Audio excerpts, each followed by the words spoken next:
The command deck of the Celestial Harmony hummed with the usual symphony of alien technology, crystalline interfaces chiming, atmospheric processors hissing, and the perpetual thrumming of quantum engines that kept the massive Coalition vessel gliding through the void between stars. Captain Jot, a towering Krellian with iridescent scales that shifted from deep purple to electric blue, depending on his mood, stood before the newest batch of cadets with his forearms crossed in obvious disdain. His vertical pupils narrowed as he surveyed the recruits, pausing deliberately when he reached the lone human among them. Leo stood at attention, his posture rigid despite the fatigue from 3 days of orientation. Beside him, completely still and equally disciplined, sat an enormous grizzly bear. The creature's brown fur caught the artificial light of the ship, and its dark eyes tracked every movement on the deck with unsettling intelligence. A human, Jothicus' voice dripped with contempt, the translator device rendering his native clicks and whistles into galactic standard.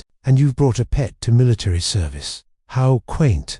Snickers erupted from several of the alien cadets, a Vexorian with too many joints, a methane-breathing Sulfurian in its environmental suit, and a pair of telepathic mindery twins who shared their amusement across their psychic link. Leo's jaw tightened, but he said nothing. The bear, however, shifted slightly, a barely perceptible movement that nonetheless caught Jothic's attention. "Did your primitive world not inform you, human, that the Coalition fleet is a place of discipline and order?" The captain circled Leo and the bear slowly, his taloned feet clicking against the deck plating. "We do not accommodate emotional support animals or childhood companions. This is a warship, not a petting zoo."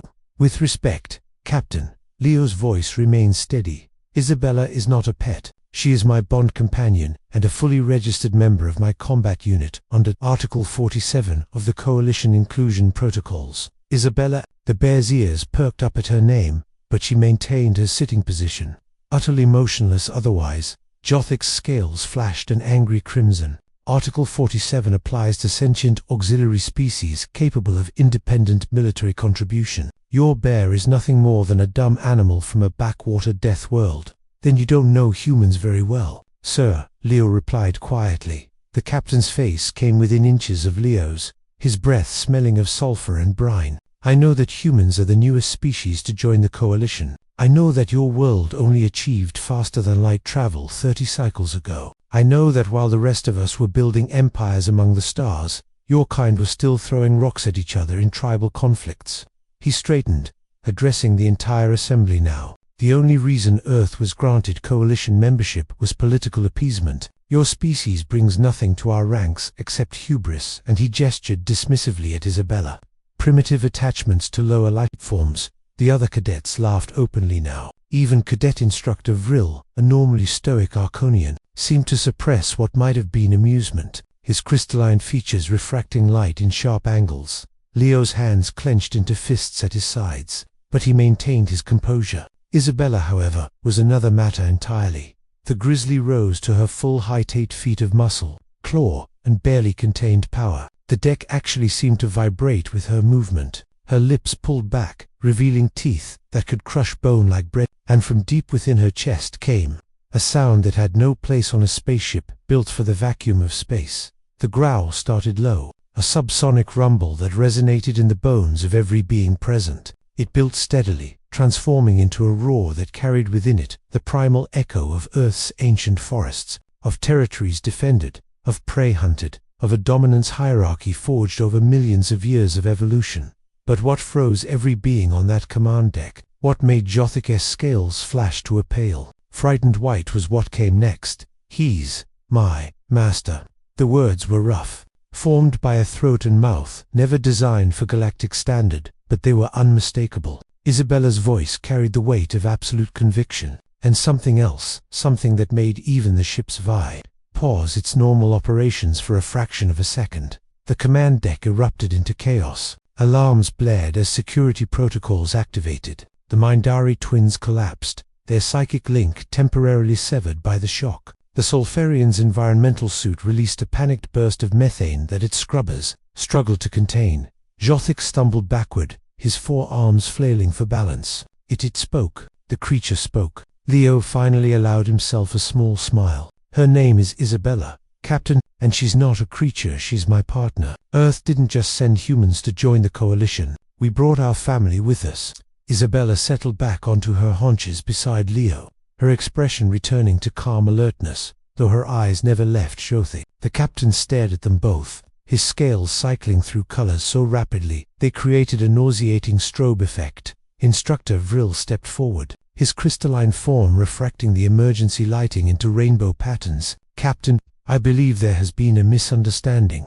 The human file indicates that Earth has initiated the uplift protocol with several of its native species. This bear is not simply trained, she is enhanced. Enhanced. Jyothik's voice cracked.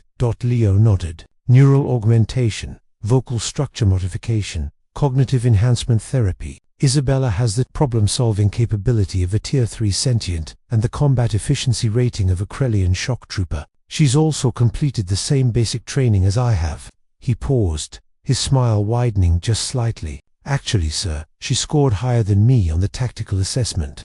Isabella made a sound that might have been a chuckle, or perhaps it was just a satisfied grunt. It was hard to tell with the grizzly bear.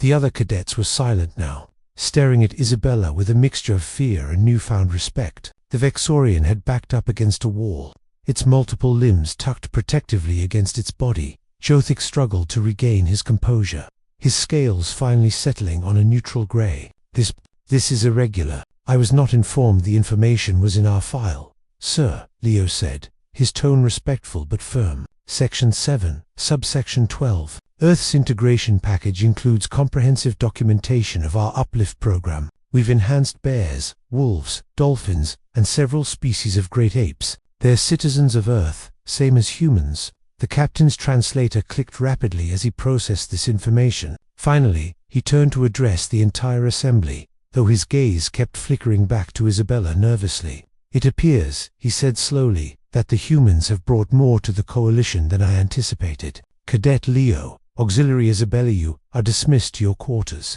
We will reconvene tomorrow for proper briefing.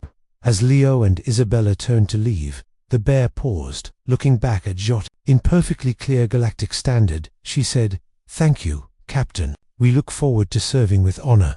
Then, with a dignity that would have made royalty jealous, Isabella padded off the command deck with Leo at her side. Behind them, in the stunned silence, someone finally whispered, "What else did they bring with them from Earth?" It was, Leo thought with satisfaction, an excellent question, and they'd have plenty of time to find out.